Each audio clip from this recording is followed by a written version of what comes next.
Magandang umaga mula sa Pag-asa Weather Forecasting Center. Narito na ang lagay ng ating panahon ngayong araw ng Linggo, December 29, 2024. At tatlong weather systems nga nakakaapekto ngayon sa ating bansa. Ang Northeast Monsoon o amihan sa northern at bahagi ng Central Luzon, ang shear line o ito yung banggaan ng mainit at malamig na hangin na siyang magdadala ng maulap na kalangitan, partikular na sa may bahagi, silangang bahagi ng Central at gayon din sa may Southern Luzon, kasama na dyan yung Kamaynilaan, at ang Intertropical Convergence Zone o ITCZ na siya namang nakakaapekto sa Palawan, Visayas at Mindanao. Makikita nyo, wala po tayong minomonitor na anumang low pressure area sa loob at labas ng Philippine Area of Responsibility. Ngunit ang tatlong weather systems na ito ang magdadala ng maulap na kalangitan na may mga pag-ulan, lalong-lalo na sa may bahagi ng Central at Southern Luzon, gayon din sa may silangang bahagi ng Kabisayaan at ilang bahagi rin ng Mindanao. At narito ang ating inaasahang panahon dito sa may bahagi ng Luzon. Makikita natin na malaki yung tsansa ng maulap na kalangitan na may maihinang pag-ulan, partikular na sa may Cagayan Valley Region at gayon din sa may area ng Cordillera, dulot yan ng hanging amihan. Posibleng makaranas po tayo ng mahina hanggang sa katamtamang mga pag-ulan.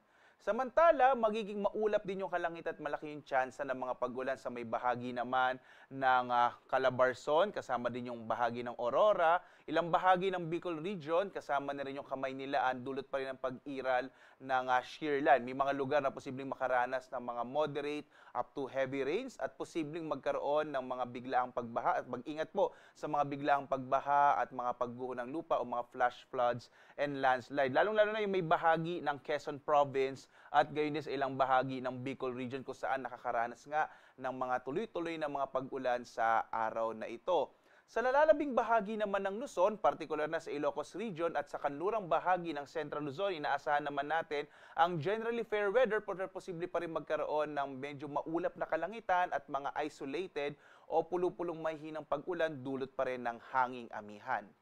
Agwat ng temperatura natin sa Lawag, 23 to 30 degrees Celsius, sa Tuguegarao hanggang 26 degrees Celsius, sa Baguio, nasa 15 to 24 degrees Celsius, sa Kamaynalaan naman 23 to 29 degrees Celsius, sa Tagaytay hanggang 27 degrees Celsius, sa Legazpi 23 to 29 degrees Celsius.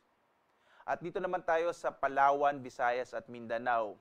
Magiging maulap ang kalangitan sa bahagi ng Palawan na malaking tsansa ng mga pag-ulan dulot ng Intertropical Convergence Zone or ITCZ. Agwat ang temperatura natin sa Calayan Islands, 24 to 30 degrees Celsius.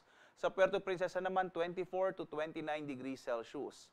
Magiging maulap din na mas malaking tsansa ng mga pag-ulan, lalong-lalo na sa may silangang bahagi ng Kabisayaan, dulot din ng Intertropical Convergence Zone. At ang agwat ng temperaturang maranasan dito sa may Iloilo ay 23 to 31 degrees Celsius, sa Cebu hanggang 31 degrees Celsius, habang sa Tacloban 24 to 29 degrees Celsius.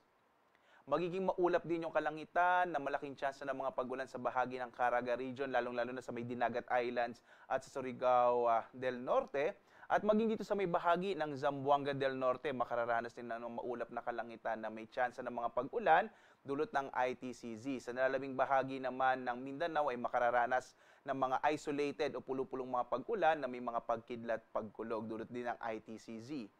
Agwat ang temperatura sa Zamboanga ay 25 to 33 degrees Celsius, sa Cagayan de Oro naman 25 to 31 degrees Celsius, habang sa Davao ay 26 to 32 degrees Celsius.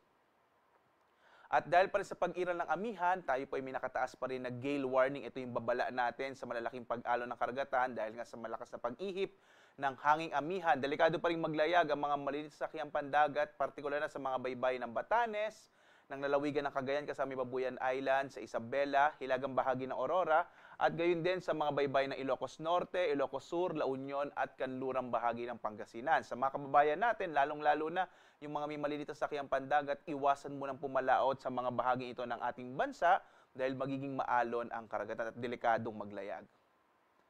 At narito po ang ating inilabas sa weather advisory. Inaasahan natin bukas malaki yung tsansa ng mga katamtaman hanggang sa malalakas na mga pag-ulan, partikular na sa bahagi ng Cagayan, ilang bahagi ng Cagayan, Isabela, Aurora, Quezon at maging dito sa may Palawan, ayan ay dulot ng shear line at ilang bahagi ng Intertropical Convergence Zone. Kaya bukas mag-ingat po sa mga posibilidad ng mga flash floods and landslides, partikular na sa mga bahaging ito kung saan inaasahan natin na posibleng magkaroon hanggang malalakas na mga pag-ulan. Sa araw naman ng Martes, posibleng umiral itong Intertropical Convergence Zone at magdadala ng malaking tsansa ng mga katamtaman hanggang sa malalakas na mga pag-ulan, partikular na sa may silangang bahagi ng Kabisayaan. So sa mga kababayan natin, partikular na sa may area ng Caraga, sa Dinagat Island, Surigao del Norte at Surigao del Sur, mag-ingat po sa mga posibilidad ng mga biglaang pagbaha o flash floods at gayon din ang mga landslides o pagguho ng lupa dahil posibleng magkaroon hanggang malalakas na mga pag-ulan.